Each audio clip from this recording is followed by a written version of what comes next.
చవితి చంద్రుడిని చూస్తే నీలాప నిందలు కలుగుతాయి అని అంటారు.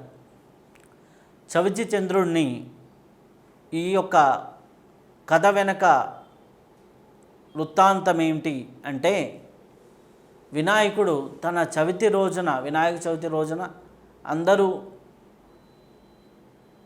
వడ్డించినటువంటి ఆహార పదార్థాలు, ఈ యొక్క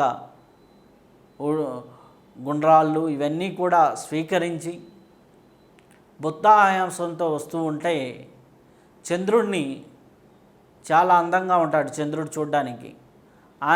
ఈయన యొక్క రూపాన్ని చూసి నవ్వుతాడు. ఎవరైనా బిడ్డని చూసి నవ్వితే తల్లికి సహజంగా కోపం వస్తుంది. అలా పార్వతీమాతకి కోపం వచ్చి, నిన్ను చూసిన వాళ్ళకల్లా నీలాప నిందలు కలుగ్గాక అని శపించడం జరుగుతుంది. అప్పుడు లోకాలన్నీ కూడా అల్లకల్లోలమవుతాయి. ఎందుకంటే చంద్రుడిని మనము నెలలో 20 రోజుల పైన దర్శిస్తాం. అమావాస్యకి 2-3 రోజుల ముందర నుంచి అమావాస్య తర్వాత 2-3 రోజుల వరకు కాకుండా మిగిలిన అన్ని రోజులు మనకి చంద్ర దర్శనం అవుతూ ఉంటుంది. చంద్రుని చూసిన వాళ్ళందరూ ఏదో ఒక నీలాపనందన గురవుతూ ఉంటే ముల్లోకాలన్నీ ఇబ్బంది పడుతున్నాయని అందరూ ఋషులు మునులు అందరూ పోయి పార్వతీమాతని ప్రార్థించగా, అది చవితి చంద్రుని అంటే వినాయక చవితి రోజున చంద్ర దర్శనం అయితే ఆ నీలాప నిందలు కలుగుతాయని చెప్పడం జరుగుతుంది. దీనికి ఉదాహరణే శమంతకోపాఖ్యానం.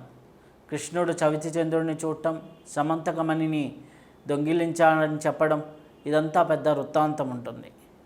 ఈ దోషం ఎలా పోతుంది అంటే, ఎవరైతే వినాయక చవితి యొక్క వ్రత కథని ఆచరించి ఆ యొక్క అక్షింతలు నెత్తి మీద వేసుకుంటారో, ఒకవేళ చవితి చంద్రుడిని చూసిన దోషం కూడా పోతుంది అని శ్రీకృష్ణుల వారు ప్రామాణికంగా ఈ యొక్క వినాయక యొక్క వ్రత కథలో చెప్పడం జరుగుతుంది. కాబట్టి ఎవరైతే వ్రతాన్ని ఆచరించి వినాయకుడికి పూజ చేసి ఆ అక్షింతలు నెత్తి మీద వేసుకుంటారో, చవితి చంద్రుడిని ఒకవేళ పొరపాటున చూసినా ఆ దోషం అనేది ఉండదు. అలాగే చవితి చంద్రుడిని కథ వెనక సింపుల్గా చెప్పుకోవాలంటే ఇంతటి వృత్తాంతం ఉంది.